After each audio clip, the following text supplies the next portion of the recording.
So, welcome to Craig's Court. Now, this does seem like a bit of a weird stop, but this place is actually riddled with all kinds of history.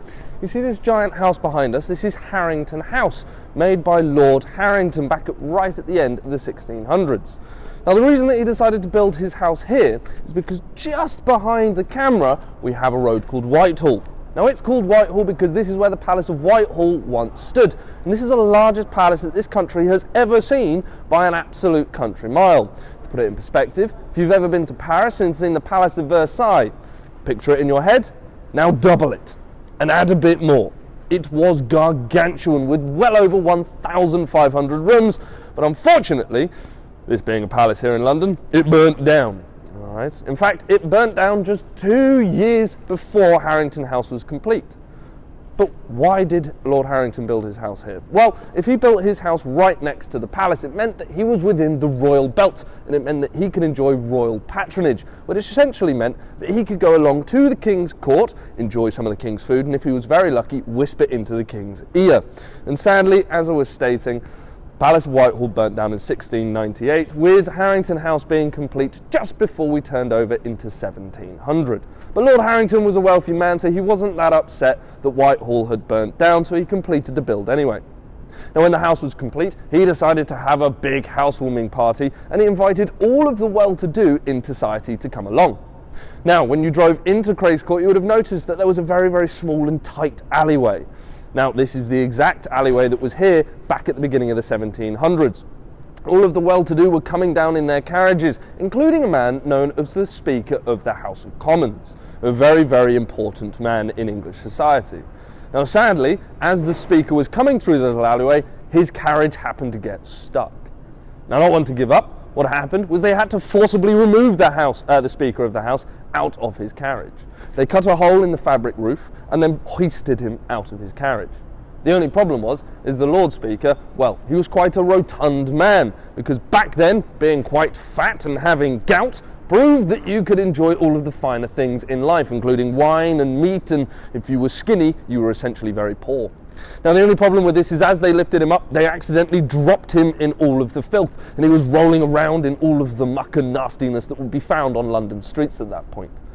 So incredibly embarrassed by this, he didn't actually head inside. What he rather did was he went home, cleaned himself off, and went straight to the Houses of Parliament and wrote into a new law. Now, this law stated that there must be at least 2 feet of pavement in front of every single building, so that any carriage driver would be able to tell if the carriage would actually fit down the street.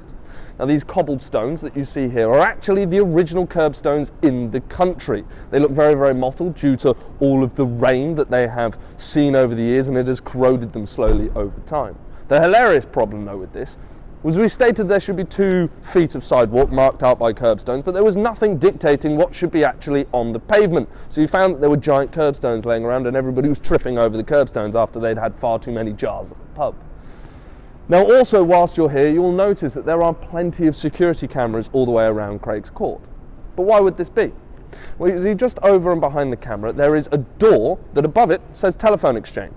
Now, this used to be the head of the telephone exchange for British Telecoms, or BT. And if you would head into there, this is where you would see, lots of people scurrying away, connecting people into the right phone conversations. Today, it's not used for that, okay?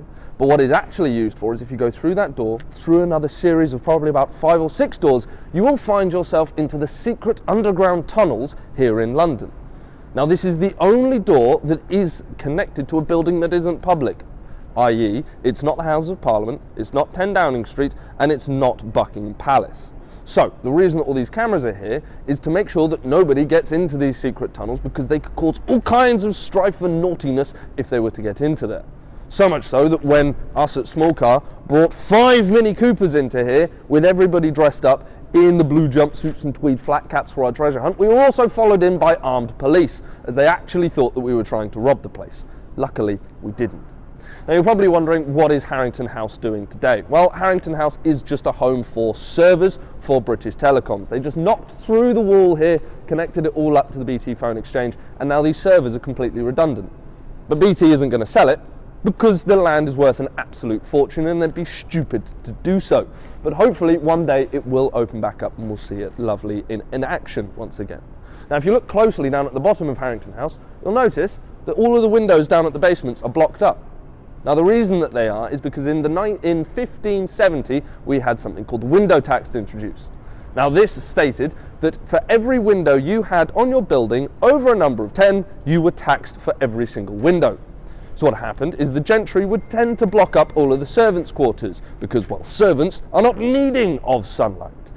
Now, if you've ever heard the saying daylight robbery, this is where it comes from, because the servants were quite literally robbed of their daylight. Now, before we leave Craig's Court, I just want to bring your attention to Great Scotland Yard over here. Now, you may have heard that the Metropolitan Police Force referred to as Great Scotland Yard many times in its history. Well, it's because that this building actually used to be the original headquarters of the Metropolitan Police Force. But why Scotland Yard?